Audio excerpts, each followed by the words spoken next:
ሕክምና ስንጀምር የሜዲካል ሲንድሮም እንለዋለን። ገና ፍሬሽ ተማሪ እያለን ሁሉም ህመም ያለብህ ነው የሚመስል ስትማረው ራሱ ካንሰር አለብኝ ማለት ነው ትላለህ ስለ ካንሰር ስትማር። አሁን ጊዜ ያለው ትሬንድ ይሄ ኦፕነሱ ምኑ ያመጣው አንዱ እንትን ነው እና ሲመጡ እኔ ፖዚቲቭሊ ነው እንትን ምላቸው። መጀመሪያ ማየቱ ክፋት የለውም፣ ግን ኮንክሉድ ማድረግ የለባችሁ ነው እንጂ ችግር የለውም። ያም ሆኖ አንዳንድ የህመም አይነቶች ላይ እንገድባቸዋለን። ጭንቀት ያለበት ሰው አሁን አብዝቶ ባያይ ነው የሚመረጠው፣ ምክንያቱም ጭንቀቱን ይጨምርበታል። ስለዚህ ከህክምናው ተቃራኒ ነው የሚሆንበት ከዛ አንጻር እንጂ ክልከላ የለበትም።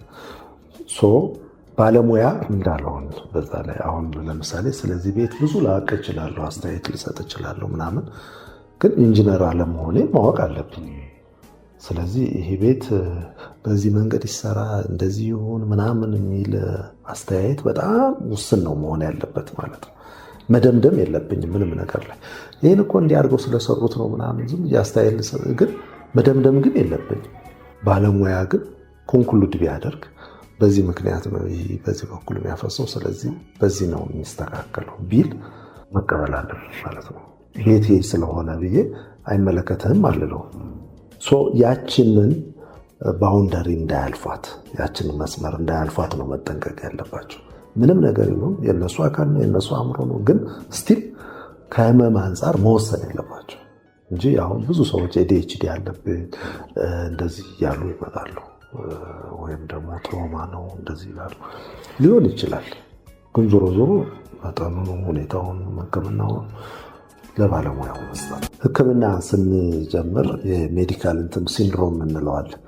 ገና ፍሬሽ ተማሪ እያለን ሁሉም ህመም ያለብህ ነው የሚመስል ስትማረው ራሱ ካንሰር አለብኝ ማለት ነው ትላለህ ስለ ካንሰር ስትማር። ስለ ኩላሊት ስትማር የኩላሊት ያለብህ ይመስላል የኩላሊት ህመም እና ሁሉም ያለብህ ነው የሚመስለው። ምክንያቱም ሲስተማታይዝ አድርገህ ማሰብ አትችልም ማለት ሙያው ውስጥ ስትሆንና ይህን ልምድም ይፈልጋል። በተለይ የአእምሮ ሕክምና በተለይ ሌብል ማድረጉ ቀላል አይደለም፣ ለእኛም አይደለም። ስለዚህ እንዲሁ መረጃ ሰብስቦ እንትን ማለት በጣም ከባድ። የአእምሮ ሕክምና ደግሞ ኢቭን በመጣ ጊዜ ዲያግኖስ ላናደርገው እንችላለን። ተከታይ 2-3 ለማየት ቤተሰብ ለመጠየቅ ምናምን ኢንፎርሜሽኑን ብዙ አንግል ትራያንጉሌት ማድረግ ሁሉ ሊፈልግ ይችላል።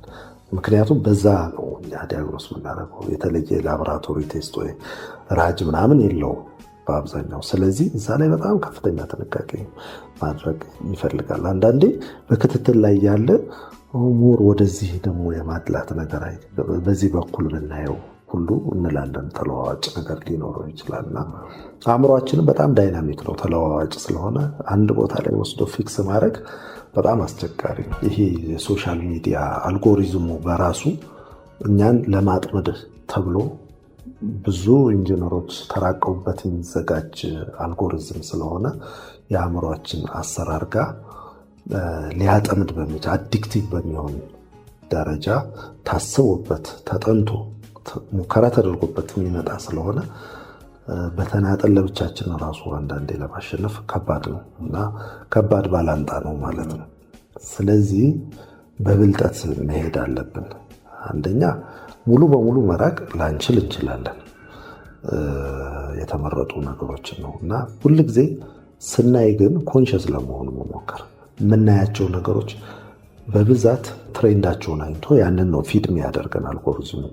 ስለዚህ ለመምረጥ መሞከር በተቻለ መጠን የምናየው በብዛት የቱን ነው በብዛት እየመጣልን ያለ ምንድን ነው የሚለውን በመሃል ማጥናት መቻል አለብን። ከዛ ትሬንዱን ማስቀየር ስለምንችል ማለት ነው። ከዛ አንጻር አዎንታዊ የሆኑ ትምህርታዊ የሆኑ ነገሮችንም መቀላቀል ጥሩ ነው።